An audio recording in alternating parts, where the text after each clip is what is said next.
성경 말씀 함께 보겠습니다. 성경 말씀은 마태복음 4장 23절에서 25절까지입니다.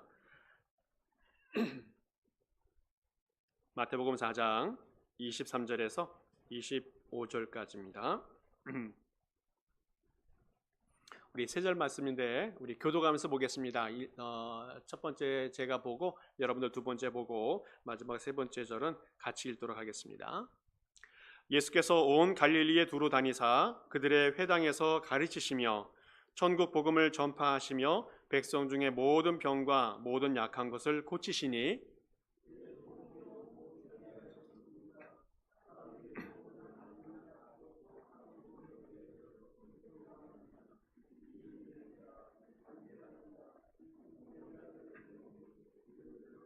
같이 읽겠습니다. 갈릴리와 데가볼리와 예루살렘과 유대와 유단강 건너편에서 수많은 무리가 따르니라. 아멘. 오늘부터 사순절이 시작이 되어집니다. 사순절은 헬라어로 데칼코스테라고 하는 말이 있는데 영어로는 렌트라고 표현합니다. 이 말이 어디서 기원되었는가 하면 길어진다는 의미가 그 말 속에 포함되어져 있습니다. 이제 봄이 되면 이제 해가 점점 길어지고 낮이 길어지는데 그 길어진다는 의미가 사순절의 의미가 되어지겠습니다. 밤보다 낮이 길어지는 이제 춘분, 이 춘분이 지나고 이제 첫 보름달이 뜨는 그 날이 지난 첫 번째 주일을 부활주일로 지키게 되어집니다. 그래서 이 부활주일은 날짜가 정해져 있지 않고 해마다 날짜가 바뀌게 되어집니다. 자, 그래서 이 부활주일을 기점으로 해서 거꾸로 40일을 세서 사순절을 지키게 되어지는데 그 40일 속에는 주일 6번을 빼서 46일 정도를 사순절을 지키게 되어집니다. 그래서 수요일 날이 항상 사순절 시작하는 날이 되어지겠습니다. 사순절이라고 할 때는 넷, 순이라고 하는 것은 열을 이야기합니다. 그래서 4 곱하기 10 해서 41, 사순절 그런 의미가 그 안에 포함되어져 있습니다. 40이라고 하는 숫자는 성경에서 항상 중요한 상징적인 의미가 담겨져 있습니다. 예수님이 시험 받으실 때 40일 동안 금식하시면서 시험을 받으셨습니다. 또 예수님께서 부활하신 이후에 하늘로 올라가실 때까지 40일 동안 이 땅에서 복음을 전하고 또 믿는 자들에게 나타나 보여주셨습니다. 또 모세가 시내산에서 하나님 말씀을 받을 때에 40일 동안 금식하면서 십계명과 또 여러 가지 말씀을 받게 되어집니다. 또 이스라엘 백성들이 광야에서 방황하며 또 이동했던 시간들, 그 기간이 40년이었습니다. 이렇게 40이라고 하는 것은 그리스도인들에게 어떤 고난과 역경을 극복하는 기간, 그리고 승리하는 기간을 의미하게 되어집니다. 그래서 사순절이 시작되는 수요일, 그 날을 제의 수요일이라고 하는데 그 제라고 하는 그것은 이제 뭔가를 불에 태워서 다 꺼먹게 된 것을 제라고 하는데 그것을 뒤집어 쓰고 참여한다는 의미가 그 제의 수요일에 있습니다. 그래서 이스라엘 백성들이 구약시대 때부터 항상 회개할 때에는 제를 뒤집어 쓰고 하나님께 회개했다는 그런 상징적인 의미가 있어서 제의 수요일이라고 이름을 붙여놓습니다. 사순절은 예수님의 십자가 고난을 묵상하는 시간입니다.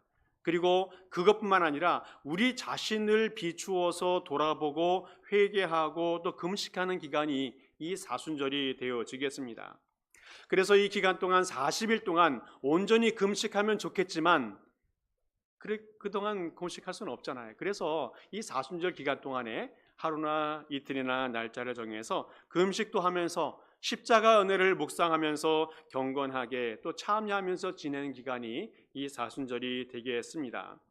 그래서 이 기간 동안에는 되도록이면 세상적인 즐거움이나 오락행위 이런 것들을 좀 삼가하면서 초대교회 성도들처럼 신앙의 성장과 참여를 위해서 영적 훈련 기간으로 삼는 것이 바람직하다라고 말할 수 있겠습니다.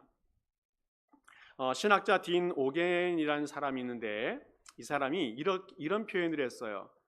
하루에 24시간인데 그 24시간 중에서 뭐 보통 8시간 정도 잠을 자니까 16시간이 남는데 그 16시간 중에서 15시간 50분 동안은 그냥 세상 일에 열심히 하라는 겁니다.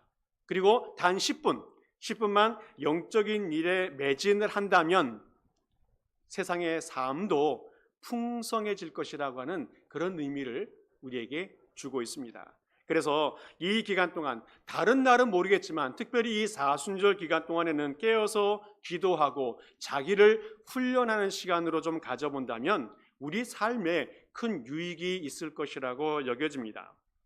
자, 그러면 사순절 기간 동안에 무엇을 훈련할 것인가? 그것은 세상적인 어떤 습관이나 미신적인 성품들을 다 버리고 예수님의 성품을 배워가는 그런 훈련을 하는 시간이 되면 좋겠습니다.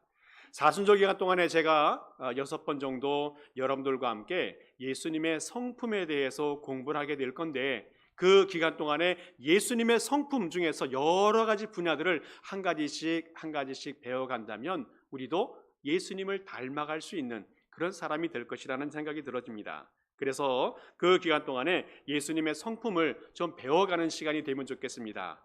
먼저 우리가 알아야 될 것은 예수님은 매력이 많은 분이었다는 겁니다. 예수님의 주위에 사람들이 항상 붐볐고 주변에 몰려들었고 들끓었다는 거예요. 왜 이렇게 사람들이 예수님의 주위에 들끓었을까? 그것은 예수님에게 매력이 있었기 때문에 그래요. 매력 있는 사람은 항상 주변에 사람들이 모여들고 그 사람에게 무엇인가 얻으려고 마음의 기쁨이나 마음의 평안이나 무엇인가를 얻으려고 그 주변에 모여든다는 거예요. 오늘 25절 마지막 절에도 이렇게 표현합니다. 갈릴리와 데가볼리와 예루살렘과 유대와 요단강 건너편에서 수많은 무리가 따르니라. 이 지역적으로 유대인과 예수님이 살고 있는 동네가 이 팔레스타인 땅인데 여러분 지도 보시면 이제 갈릴리, 요단강을 지나서 사해가 있는데 이 왼쪽 편에 보통 모여 사는데 오른쪽 편에 있는 사람들도 예수님의 소문을 듣고 쫓아왔다라고 말합니다.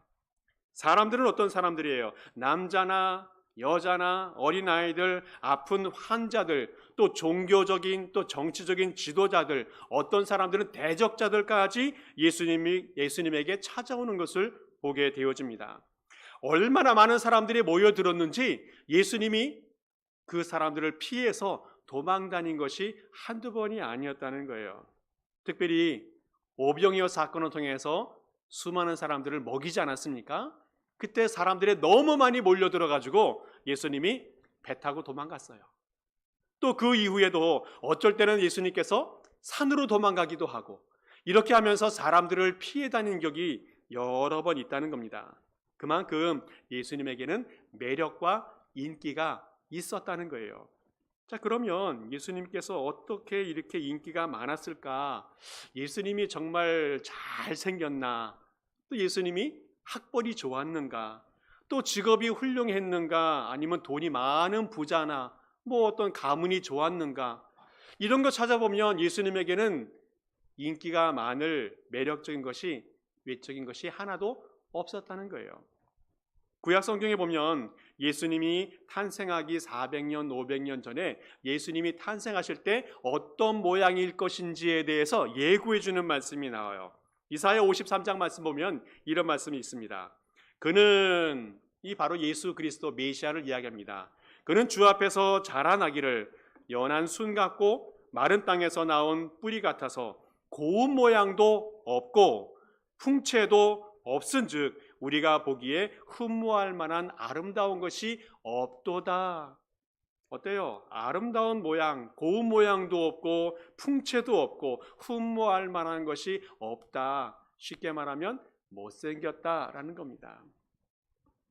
예수님은 우리가 생각하고 있는 어떤 아이돌 같은 몸짱이나 얼짱이나 이런 멋진 분이 아니었다는 것을 성경에서 미리 예고해 주고 있어요.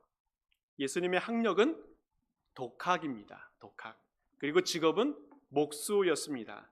예수님은 아버지가 일찍이 돌아가셔가지고 가사를 책임지면서 어렵게 가난하게 살아가셨어요. 또 가문은 다윗의 혈통이긴 하지만 나사렛 출신이라고 해서 무시도 많이 받았습니다.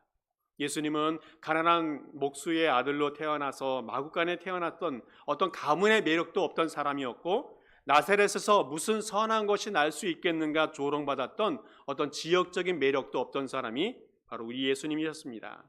예수님은 외적으로 드러낼 수 있는 것이 아무것도 없었습니다. 그러면 무슨 매력이 있었는가? 예수님에게 무슨 매력이 있었는가? 예수님에게는 인간적으로 외적으로 드러낼 수 있는 것은 아무것도 없었지만 내적인 매력이, 영적인 매력이 예수님에게 있었다는 겁니다. 예수님은 어느 누구도 침범할 수 없는 내적인 매력, 영적인 매력을 가지고 있던 분이 바로 우리 예수님이었다는 거예요.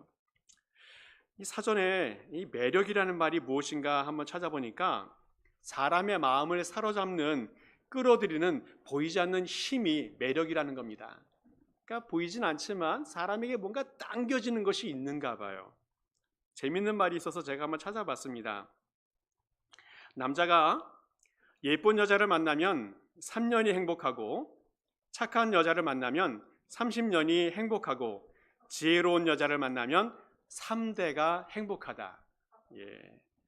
반대의 말을 또 찾아봤어요. 여자가 잘생긴 남자를 만나면 결혼식 3시간이 행복하고, 돈 많은 남자를 만나면 통장 3개의 행복이 보장되어지고, 가슴 따뜻한 남자를 만나면 평생의 행복이 보장된다는 말이 있습니다. 어떻게 여러분 공감하십니까? 여기 보면 외적인 매력이 있는데 그것은 시간이 흘러가면 흘러갈수록 변하고 퇴색이 되어서 매력을 잃어간다는 겁니다. 그러나 내적인 매력, 영적인 매력은 시간이 흘러도 더 강하게, 더 아름답게 그 사람에게 영향을 미칠 수 있다라고 말하고 있어요. 여러분 어떻습니까? 외적인 매력 갖고 있는 사람이 있어요. 얼굴이 예쁘거나 멋지게 생기고 또 키도 크고 또 부자고.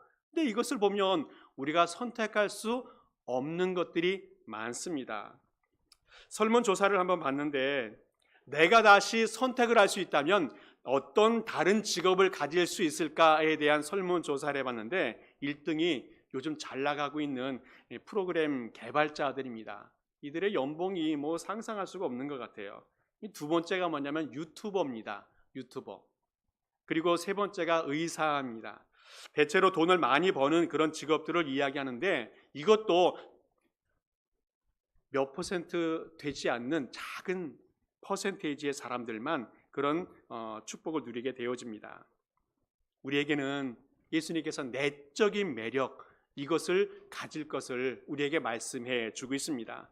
우리의 내적인 매력, 이 영적인 매력, 이것은 지금부터 준비해도 충분히 갖출 수 있는 그런 매력이라고 여겨집니다.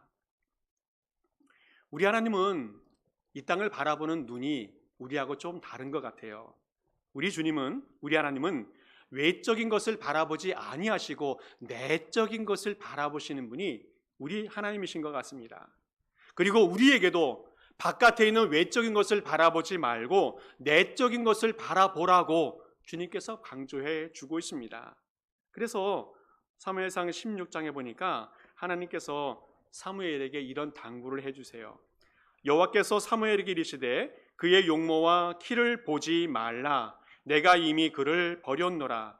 내가 보는 것은 사람과 같지 아니하니 사람은 외모를 보거니와 나 여호와는 중심을 보느니라 말씀하고 있습니다. 하나님은 사무엘에게 두 번째 왕을 이제 선택하게 될 텐데 어떠한 기준을 가지고 선택해야 될지 그 지침을 주고 있습니다. 바로 그것은 중심을 보라는 겁니다. 중심을 보라. 사람은 외모를 보지만 우리 하나님은 중심을 본다는 겁니다. 왜 이런 말씀하시는가 하면 첫 번째 왕 사울을 선택할 때 그런 기준이 어느 정도 적용되었기 때문에 그래요. 첫 번째 왕 사울이 얼마나 멋졌는지 몰라요. 그 앞에 보게 되어지면 모든 사람보다 머리 하나가 더 있었다. 그러니까 키가 컸다는 겁니다. 사람들이 볼 때 외적인 판단을 할 때 보통 키에 대해서 먼저 기준을 주는 것 같아요. 그래서 키가 다른 사람보다 훤칠하게 컸기 때문에 그를 왕으로 세운 것, 내적인 것도 있었겠지만 그런 기준이 있었습니다. 그래서 사무엘이 이제 왕을 세우기 위해서 이새의 집에 갔을 때 첫 번째 아들을 보고 두 번째 아들을 보고 계속 아들을 보니까 너무너무 멋지게 키고 크고, 그래서 그에게 기름을 부으려고 했습니다. 사무엘 선지자도 아직까지 선입견이 있어서 처음 기준이 그대로 적용되는 줄 알고 왕을 세우려고 했는데 하나님은 틀렸다. 내가 그를 버렸다 라고 말씀하세요. 내적인 기준이 따로 세워져 있다라고 말하고 있습니다. 바로 그것이 중심이라는 겁니다. 중심.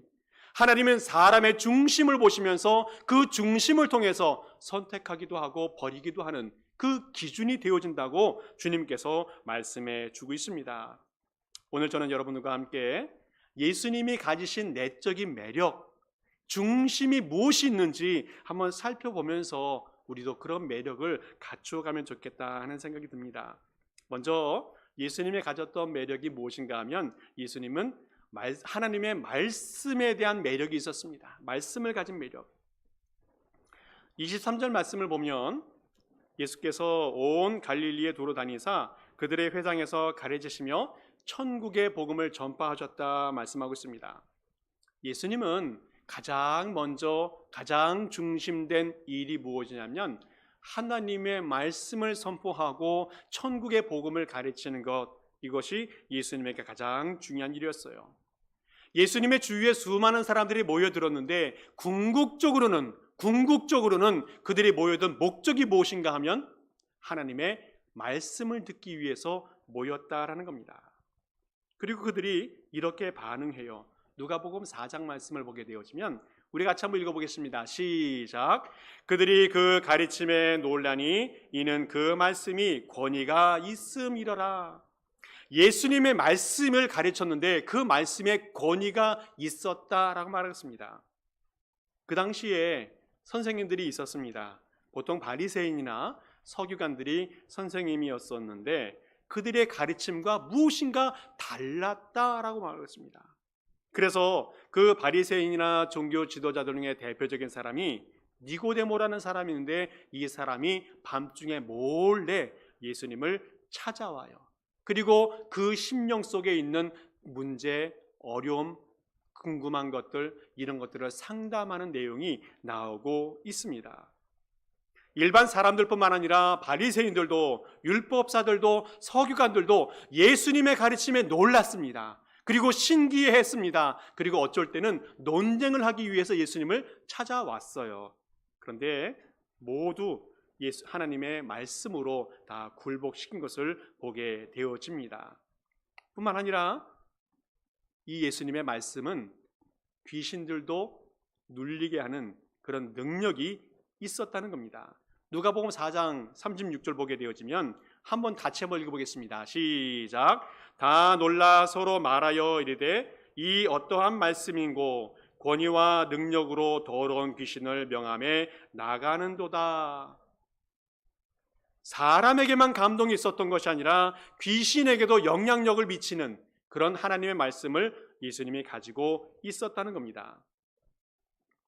우리도 마찬가지지만 그 당시에 팔레스타인 땅에는 귀신들을 달래는 그런 주술 같은 것, 주문 같은 것들이 있었습니다. 그래서 그런 것들을 행하게 되어지면 일시적으로나 또 거짓적으로 악령이 잠깐 주춤하는 그런 상황이 발생하기도 했어요. 그래서 환자들이 좀 치료되는 것처럼 보이기도 했습니다. 또 어쩔 때는 다른 귀신을 더 불러와 가지고 그 귀신을 제압하는 그런 주술들이 성행하고 있었습니다. 그런데 문제는 그렇게 되어지면 그 귀신 들린 사람은 악순환이 계속 반복이 되어지고 더 안 좋아지는 상황이 발생하게 되어진다는 겁니다. 그런데 우리 예수님은 그렇게 하지 않으셨습니다. 어떤 주술이나 어떤 주문을 외운 것이 아니라 하나님의 말씀을 일방적으로 선포하셨습니다. 그리고 그 선포된 말씀이 그 귀신에게 영향을 주어서 떠나가게 되어지고 치유되는 역사가 있게 되어졌다는 겁니다. 우리 하나님은 하늘의 권세와 능력을 가지고 있었기 때문에 그 말씀이 선포될 때에 불가항력적인 명령이 되어지고 반항할 수 없는 말씀이 되어져서 귀신이 물러가는 역사가 있게 되어졌다는 겁니다. 우리 하나님은 하나님 말씀을 가르치시고 선포하였기 때문에 전능하신 영원하신 하나님의 권위가 그 자리에 임하게 되어진다는 겁니다. 예수님뿐만 아니라 사도행전 보게 되어지면 사도 바울도 하나님 말씀을 많이 전하러 다녔습니다. 그 지역에 다닐 때에 종종 보게 되어지면 그 하나님 말씀을 받은 사람들이 다음 주에도 내일도 하나님 말씀을 전해달라고 이 사도 바울을 갖고 붙잡는 그런 강권하는 그런 기록들이 많이 있습니다. 그거 보면서 사도 바울이 하나님 말씀을 전할 때에 얼마나 많은 역사가 일어났는지 알 수가 없습니다. 그런데 사도행전 17장 보게 되어지면 반대의 기사가 나와요. 아테네 철학의 도시에 갔습니다. 그때 이 사도 바울도 긴장을 많이 했던 것 같아요. 그래서 철학자들과 많은 논쟁을 하게 되어집니다. 그런데 그 기록을 쭉 읽어보다 보면 열매가 없어요. 무슨 차이입니까? 하나님의 말씀을 순수하게 외쳤을 때에는 수많은 열매와 결실들이 맺어지겠지만 어떤 인간적인 기술을 포함시켰을 때에는 열매가 없다는 거예요. 오늘 우리가 하나님 말씀을 붙들고 살아갈 때에는 순수한 하나님 말씀을 붙들고 살아갈 수 있는 주님의 모든 백성 될 수 있기를 간절히 축복합니다. 오늘 우리에게 어떤 매력이 있어야 됩니까? 그것은 하나님의 말씀을 붙들고 살아가는 사람, 이 사람이 매력이 있는 사람이라는 거예요. 이 세상의 지식이나 학문, 정보 이런 것들이 필요할 수 있습니다. 그런데 이 세상에서만 필요하다는 겁니다. 좀 인기를 얻을 수도 있습니다. 그러나 우리 그리스도인들은 하나님에 대한 지식을 가지고 살아갈 수 있길 바랍니다. 영원한 천국에 대한 지식을 가지고 살아가는 성도가 될 수 있기를 간절히 축복합니다. 우리 하나님 말씀은 우리 인간의 교훈이 아니고 인간의 도덕이나 윤리가 아니에요. 어떤 이 세상의 지식을 전하는 것이 결코 아니라는 겁니다. 우리 하나님 말씀은 천국에 이르는 지혜가 있고 하나님 말씀은 시대와 환경을 초월해서 영원한 진리가 그 가운데 포함되어져 있다는 겁니다. 우리 사랑하는 성도 여러분, 이제 천국에 대한 말씀을 소유하며 살아갈 수 있길 바랍니다. 영원한 말씀을 내 속에 품으면서 살아갈 수 있길 바랍니다. 매일 말씀을 그 마음에 담을 수 있길 바랍니다. 말씀을 읽고 생각하고 묵상하고 또 생활에 적용해보고 그러면서 하나님 말씀이 내 삶에 깊이 몰입되어지는 그런 삶을 살아가기 바랍니다. 그리고 그 받은 말씀들을 자연스럽게 내 입으로 드러내고 또 몸으로 표현하고 바로 이런 사람이 능력 있는 사람이고 이런 사람이 매력 있는 사람이 되는 줄 믿습니다. 예수님은 하나님의 말씀이 충만했습니다. 그래서 그 말씀을 베풀고 또 선포하고 또 말씀대로 살아가면서 사람들에게 놀라운 영향력을 미쳤습니다. 우리 모든 성도님들도 하나님 말씀을 붙들고 살아가 이 땅에 매력 있는 성도 될 수 있기를 간절히 축복합니다. 또 하나 예수님의 매력이 무엇이 있었는가 하면 치유의 능력이 있는 매력이 있었습니다. 치유의 능력. 23절, 24절 보게 되어지면 중간부터 이렇게 말씀하고 있는데 백성 중에 모든 병과 모든 약한 것을 고치시니 그의 소문이 온 수리아에 퍼졌다라고 말하고 있습니다. 그래서 그 뒤에 보면 귀신 들린 자, 간질하는 자, 중풍병자들을 데리고 오니 그들을 고치셨다 말씀하고 있습니다. 오늘 성경에 나오고 있는 이 병들은 우리 인간의 의료 기술로 고치기가 어려운 그런 병들입니다. 그래서 이 병에 걸린 사람들은 몸이 아파서 얼마나 고생을 많이 했는지 알 수 없어요. 그리고 돈도 많이 탕진해서 경제적으로도 어려움을 겪게 되어집니다.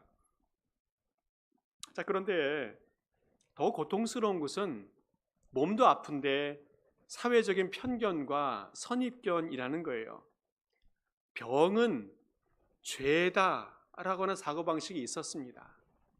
병자들은 죄인이다고 하는 사고방식이 그때 있었기 때문에 병에 든 사람은 참 어려웠어요. 몸도 아픈데 다른 사람들이 나를 바라보는 시선, 이 편견과 선입견 때문에 너무너무 힘들었습니다.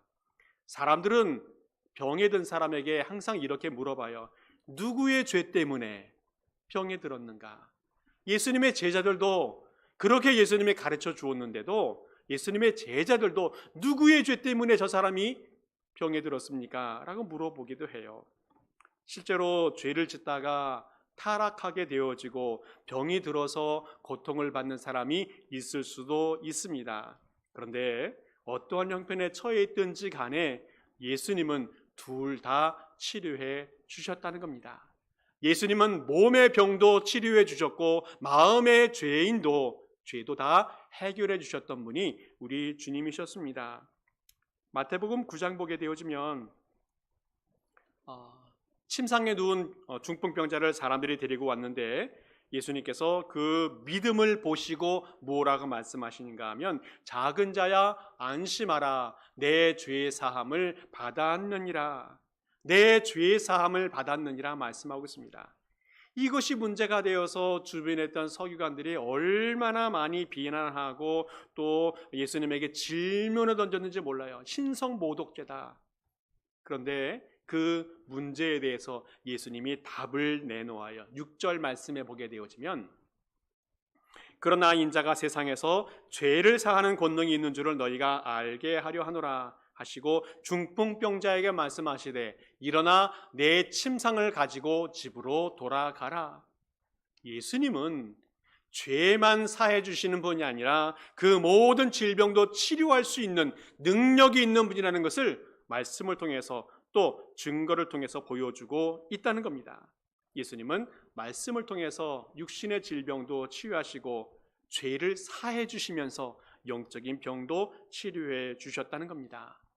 어떤 사람이 매력 있는 사람입니까? 다른 사람을 치료하는 사람이 매력이 있는 사람이라는 겁니다. 요즘 우리 주변에 제가 아는 사람 중에서 큰 병에 들었다가 치유되고 회복되는 사람, 그런 소식들을 듣게 되어졌는데 그 들으면서 하나님이 아직도 역사하고 계시구나 하는 생각이 들었습니다. 아직도 하나님의 치유의 능력이 우리에게 임하고 기적의 역사가 일어나면서 하나님이 살아계시구나 하는 것을 느끼게 되어집니다. 오늘 이 성도님들 아픈 분들이 주위에 있다면 함께 아파하고 함께 기도하면서 하나님의 놀라운 역사를 함께 체험해 갈 수 있기를 축복합니다. 요즘 우리 현대인들은 몸의 병도 많이 있지만 마음의 병이 참 많이 있는 것 같아요. 마음이 참 많이 아픈 것 같습니다.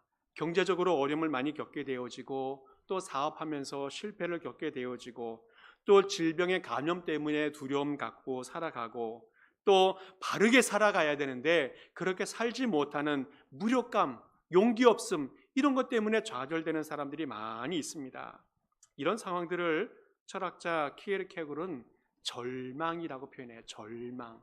이 절망이 어떤 병이라고 표현하고 있냐면 죽음에 이르는 병이다라고 표현하고 있습니다.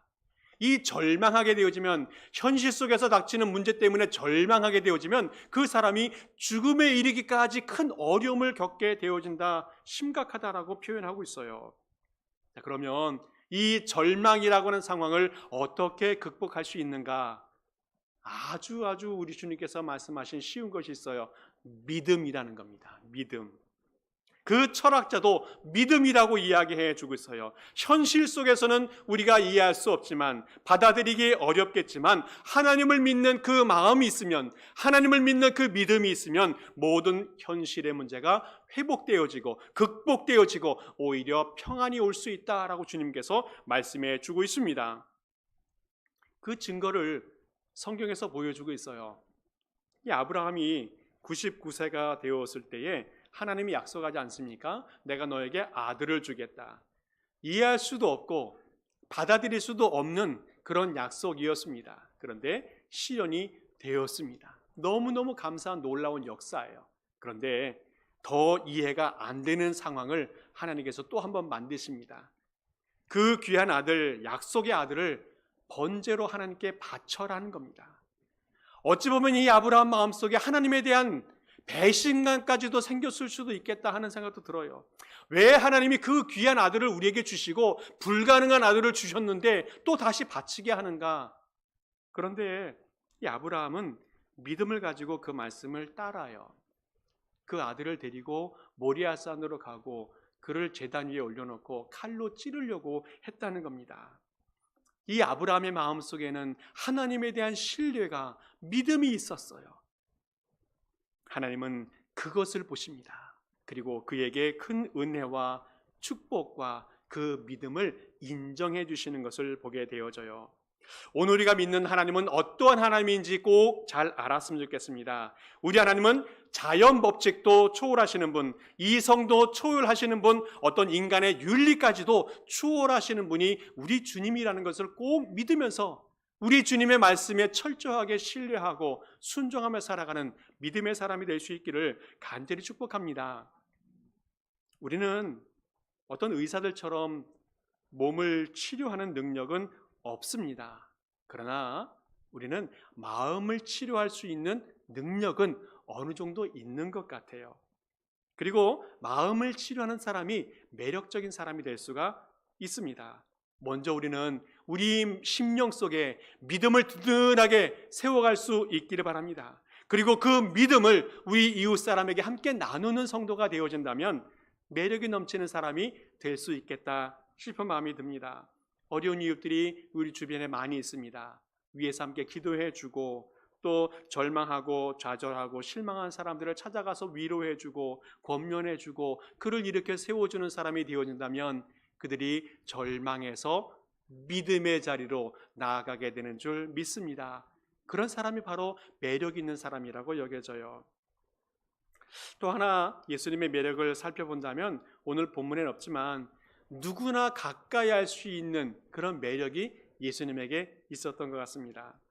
예수님에게는 벽이 없었습니다. 예수님은 모든 사람들이 예수님에게 찾아 나왔을 때 아무도 거부하지 않았어요. 모든 사람이 싫어하는 문둥병자가 찾아왔을 때 거지가 와도 소경이 와도 제사장이나 레위 사람들이 찾아와도 남편이 5이 있었던 그 여인이 찾아와도 세리가 찾아와도 가난한 사람이나 부자나 죄인이나 의인이나 어른이나 아이나 어느 누가 예수님에게 찾아와도 예수님은 다 받아주셨던 분이 우리 주님이셨습니다. 우리 주님은 각 계층의 사람들을 자기에게 이끄는 그런 힘이 예수님에게 있었던 것 같아요.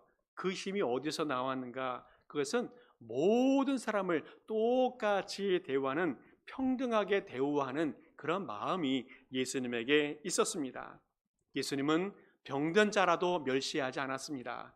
가난한 자라고 괄시하지 않았고 배우지 못한 사람이라고 무시하지 않았어요.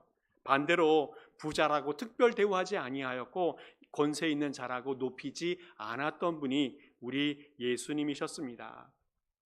누가복음 18장 보게 되어지면 어린아이들이 예수님께 찾아 나와서 예수님을 자꾸 만지려고 하는 그런 모습이 보게 되어지는데 그때 예수님의 제자들이 이 꾸짖고 쫓아낸 것을 보게 되어져요. 그때 예수님께서 뭐라고 말씀하시는지 한번 보겠습니다. 우리 16절 한번 읽어보겠습니다. 함께 읽겠습니다. 시작. 예수께서 그 어린아이를 불러 가까이 하시고 이르시되 어린아이들이 내게 오는 것을 용납하고 금하지 말라. 하나님의 나라가 이런 자들의 것이니라 말씀합니다. 제자들은 멀리하고 야단치고 쫓아냈지만 예수님은 사랑해 주시고 축복해 주신 것을 보게 되어져요. 여러분 아시겠지만 어린아이들은 아주 예민하고 정확합니다. 자기를 좋아하는 사람은 쫓아가고 자기를 싫어하는 사람은 근처도 안 가는 것이 어린아이들이에요. 그런데 어린아이들이 예수님을 자꾸 찾아다니고 따라다니고 쫓아오고 이것은 예수님이 그들을 정말 사랑했다는 것을 반증해 주고 있습니다. 사람들은 누구든지 자기를 좋아하는 사람을 따라다니고 무시하는 사람을 멀리하는 것이 인간의 본성입니다. 예수님은 누구든지 어떠한 사람이든지 예수님에게 찾아 나오는 사람을 따뜻한 사랑으로 맞이해 주셨습니다. 그것이 바로 그래서 예수님에게는 매력이 많이 있었던 분이라는 겁니다. 예수님은 누가 찾아 나오든지 이렇게 선포해 주고 있어요. 마태복음 11장에 수고하고 무거운 짐진 자들아 다 내게로 오라. 내가 너를 쉬게 하리라. 예수님께서는 우리의 모든 짐과 아픔과 어려움들을 다 담당하시는 그런 매력이 예수님에게 있었다는 겁니다. 주님께서 우리에게도 매력 있는 삶을 살아가라 말씀하고 있습니다. 그 매력은 어떤 매력입니까? 마태복음 17장 말씀을 보게 되어지면 아주 귀중한 말씀이 있어요. 성경에서 여러 가지 말씀 중에 정말 중요한 말씀이 있는데 이것이 황금률이다. 황금같이 정말 귀한 율법적인 말씀이다 라고 말씀하는데 우리 같이 한번 읽어보겠습니다. 같이 읽겠습니다. 시작. 그러므로 무엇이든지 남에게 대접을 받고자 하는 대로 너희도 남을 대접하라. 이것이 율법이요 선지자니라. 아멘. 무슨 말씀입니까? 특별한 대우를 받고 싶으면 먼저 남을 대접하라는 말씀이 이 말씀입니다. 보통 사람들은 이렇게 생각해요. 누가 나를 먼저 대접하면 그 후에 나도 대접하겠다. 이것이 바로 보통 사람의 생각입니다. 그런데 예수님 말씀은 먼저 대접해라. 먼저 매력 있는 사람이 되어라. 먼저 주위의 사람들이 몰려들 수 있는 사람이 되어라. 주님께서 말씀해 주고 있어요. 종종 보면 내가 대접을 했는데 그 사람이 돌려주지 않아요. 그래서 마음이 섭섭한 사람이 있습니다. 또 사람들에게 소홀히 여김을 받는다 해서 섭섭한 마음이 드는 사람들이 있습니다. 그런데 실망하거나 절망하지 섭섭하지 말기를 바랍니다. 하나님께서 천국에서 우리를 위해서 특별한 대우를 준비하고 계신 줄 믿습니다. 다 보상해 주실 줄 믿습니다. 그리고 하나님의 자녀가 되는 축복을 허락해 주실 줄 믿습니다. 누가복음 6장 한번 말씀 보겠습니다. 같이 한번 보겠습니다. 시작. 다시 한번 읽겠습니다. 시작. 주라 그리하면 너희에게 줄 것이니 곧 후히 주되 누르고 흔들어 넘치도록 하여 너희에게 안겨 주리라. 너희가 헤아리는 그 헤아림으로 너희가 헤아림을 도로 받을 것이다.